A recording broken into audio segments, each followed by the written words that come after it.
Breaking news from 16 News Now. Good evening and thank you for joining us at 5 o'clock. I'm Caroline Clapp. George Mallet has the night off. We're following breaking news. A man is facing a murder charge among several others tonight in the shooting death of a 16-year-old boy. We told you about the death investigation tied to a car break-in yesterday. And in the last hour, we have learned what investigators say happened leading up to the shooting. Take a look. This is 27-year-old Keontis Reed. A detective for the Violent Crimes Unit for South Bend says video footage from a backyard camera shows Reed walk out of a home and shoot a teenager. Police also say that teen was not armed. We talked with a woman who lives nearby and says one of her sons went to the same school as the 16-year-old. For them to see that and for my son to lose a friend that he just seen earlier that day, you know, it makes me sick to my stomach because that could be one of my kids, you know. He is in the St. Joseph County Jail without bond. He is set to be arraigned tomorrow. So, of course, we'll keep you updated on this developing story. Developing now, 2 teens going fishing found a dead body in the St. Joseph River. They made the grim discovery Sunday in Niles. Niles police report they received a call about a dead body on the walking path along the east side of the river. Once on scene, they located the body between the Broadway and Main Street bridges. We're fishing. We were walking down to go down to the spillway part, and then I look over and I see it, and then I start telling them, and then we walk over to it and see if it was like actually a thing, but then we seen 2 other people walking by it, and then we told them, and then the guy like went over the fence and just like looked at it to confirm it was a person, and then we called the 911. Now, the medical examiner identified the body as 59-year-old Michael Allen Witt of Niles. No word on the cause of death nor how Witt ended up there in the river, but an autopsy has been scheduled. That evening, we are coming on the air with breaking news out of Marshall County. I'm Caroline Clapp. And I'm George Mallet. The Marshall County coroner confirms a deadly crash happened there between 2 vehicles. That collision happened near US 31 and US 110 about 2 hours ago. The coroner didn't know what kind of vehicles were involved, but he says there is in fact at least 1 fatality. He described the incident as a head-on collision. We are still working to get more information about what happened leading up to this. As we get that information, we will update you on air and online. Tonight on 16 News Now live at 5, the St. Joseph County Redevelopment Commission met earlier today to sign a MOU. We'll tell you what that means regarding the future plans for Microsoft in Granger. That's coming up. Plus, a look into the ongoing Illinois primaries happening today. Andrew.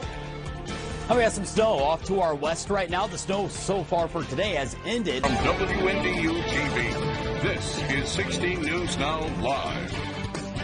Good evening and thank you for joining us at 5 o'clock. I'm Caroline Clapp. George Mallet has the night off. We are following new developments out of St. Joseph County. City and county officials are sharing new details about the Microsoft data center coming to Granger, approving a memorandum of understanding this morning. So our John Kim is live in downtown South Bend for us.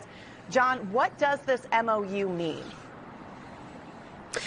So that's right, Caroline. I'm in downtown South Bend, and city and county officials have agreed. Our John Kim live in downtown South Bend for us. Thank you, John.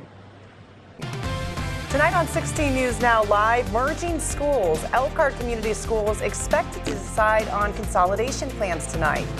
Trial date set for a deadly police crash. A Mishawaka man will face justice in May. We have the details. Andrew. Looking at wind chills for tomorrow. From WNDU TV, this is 16 News Now Live. Good evening and thank you for joining us. I'm Caroline Clapp. And I'm George Mallet. Is crime escalating in Elkhart? Just in the past 2 days, multiple incidents have rattled the community. And despite the crime, there is hope. A local organization is responding by opening its doors, offering a free, safe space for people who need it. Our Meredith Scheimer has the story. The world can be a heavy place sometimes. Following a violent weekend in Elkhart, the city took the unusual step of holding a news conference. And that's something they rarely do during active investigations. Now, 3 shootings and 1 stabbing happened all within 48 hours and a 2-mile radius. Mayor Rod Robertson and Police Chief Dan Melanie has held an hour-long briefing to send a message. Each case is being thoroughly investigated by the homicide unit, but there's a catch. To protect the integrity of those investigations, they can't release specifics or body cam footage just yet. We want to make sure that the facts are dealt with, and then the corresponding communication is just as thorough as we get to a point in which our community can heal around these particular subjects. But I want to make sure to let you know that I am just as committed to ensure that that occurs as anyone in this room. And we're not going to rest until it is. And city officials tell us they expect to have an update on the officer-involved shooting as early as next week. The Elkhart Community School Board unanimously approved a consolidation plan Tuesday night that will close a number of elementary schools and relocate students to other buildings in the district. Enrollment in Elkhart Community Schools has declined by over 2,000 students since 2019. The low enrollment has exacerbated the district's financial issues, with the district losing over $18.5 million in annual tuition support due to student loss. Now, Bristol Elementary students will be relocated to Eastwood Elementary. Ossalo Elementary students moved to Pinewood Elementary. Students at Woodland Elementary moved to Cleveland Elementary. Mary Beck Elementary students are headed to Monger Elementary, and Riverview Elementary early learning programs at Hawthorne will be moved to Roosevelt Elementary. And the Enrolled Act 1 is one of the most, I think, one of the most complex pieces of legislation that schools have to navigate in a very short period of time. Superintendent Larry Huff and the school board will determine the future of the schools closing in the coming weeks. We have an update for you tonight. An Arizona school district has fired the former South Bend Community School Superintendent, Dr. Todd Cummings. This comes after the district unanimously denied his appeal.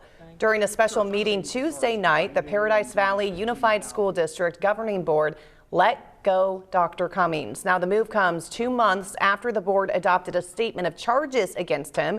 We did report on that, and that indicated it had cause to fire Cummings after placing him on paid administrative leave in late September. And there is more to come on 16 News Now Live. The man detained in the Nancy Guthrie case is now talking after being released. We'll tell you what he's saying straight ahead. We'll be right back. Stay with us. We do have team coverage for you tonight. Our John Kim is live in Jefferson Township. That's just north of Edwardsburg, Michigan. John, we've been checking in with you. We spoke with you in the 4 o'clock hour, but you've seen trees down. You've seen houses impact. A lot of damage there, right? That's right, Caroline. I'm near to the M62 and Harris Street near the Jefferson Township, which is about a 5-minute drive from Edwardsburg, Michigan. Thank you, John, for that reporting. We really appreciate it. You stay safe out there as well. And we want to take you live to Three Rivers now. Our John Bailey is there. John, it looks like you've been able to get out of your car in a safe place. What are you seeing there?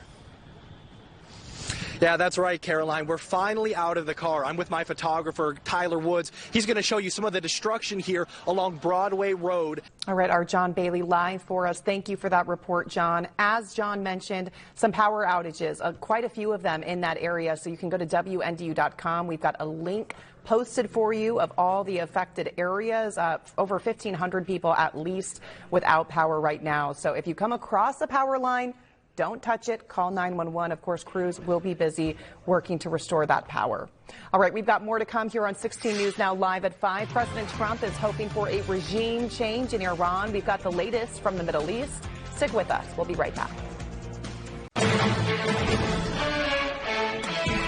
We begin with a First Alert weather day here in Michiana. Good evening. I'm Caroline Clapp. And I'm George Mallet. First Alert meteorologist Andrew Whitmire is in the weather lab keeping track of the relentless road glazing. Are you kidding me? Lake effect snow. I know. It's not what many folks want to hear.